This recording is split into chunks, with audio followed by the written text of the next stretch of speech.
Alors, à votre avis, comment on pourrait nourrir le désir autrement? J'ai quelques petites pistes sensibles que je vais vous pointer. C'est juste des petits gestes simples, ça peut être vraiment accessible, puissant. Là, il y a d'abord la lenteur, puisque je vous ai dit, le désir, il a besoin de temps. Donc, ça peut être dans des temps de silence, s'autoriser des temps de pause quand on est à deux, quand on se caresse, etc. La lenteur, qui est liée au temps. Ce qui ne veut pas dire qu'on ne peut pas avoir des quickies de temps en temps. Mais vous voyez bien que le désir, il se cultive. Ensuite, il y a vraiment quelque chose d'important, c'est notre respiration. Revenir dans le corps, respirer ensemble, s'ancrer. Parce qu'il y a des fois, on est en apnée ou alors en tension corporelle. Ensuite, c'est la notion de curiosité. Tiens, qu'est-ce que j'ai envie d'explorer autrement?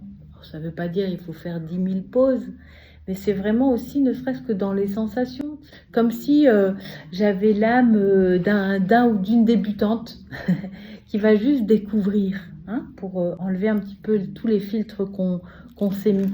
Mais la curiosité fait aussi partie de notre élan créatif, en fait. Ensuite, il va y avoir le lien qu'on a à soi. Alors certains peuvent aussi avoir des espaces-temps pour se toucher, d'autres ne veulent pas. Je n'ai pas de jugement par rapport à ça, mais en tout cas, c'est vraiment comment chacune va pouvoir se reconnecter à sa propre sensualité. Sensualité, ça ne veut pas dire je défile en talons aiguilles et en porte-jartel, c'est vraiment en lien avec nos sens. Voilà. Donc, même aller se faire un massage, ou voilà. Mais en tout cas, c'est aussi important de pouvoir prendre soin du lien qu'on a à soi. Parce que sinon, on ne peut pas, dans notre bulle intime, notre espace intime, accueillir le contact de l'autre. Enfin, il y a tout ce qui a trait au jeu. Le regard, l'érotisme, comme on évoquait tout à l'heure.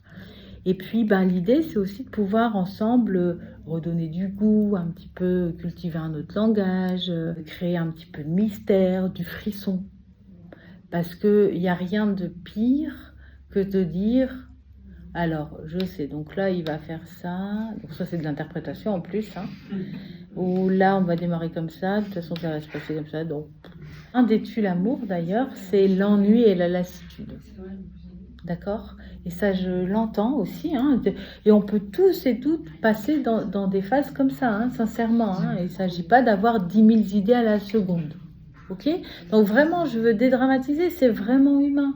C'est vivant, c'est vivace, on ne peut pas tout contrôler.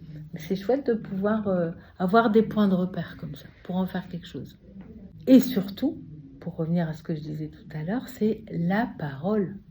Je vous assure, une parole qui est vraie, même si elle est maladroite, ça peut changer toute une dynamique.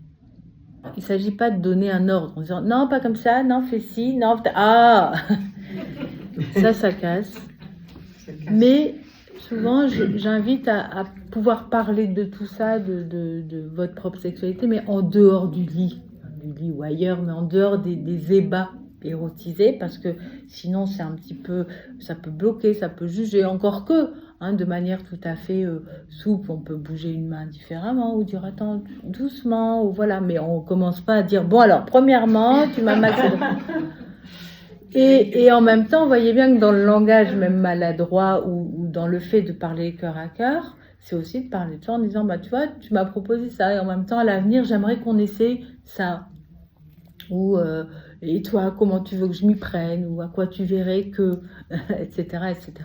Mais ça, c'est aussi quelque chose, c'est toute la communication intime. Et c'est ça qui est le plus intime finalement, c'est le cœur à cœur, parce que ça touche notre vulnérabilité, tout simplement.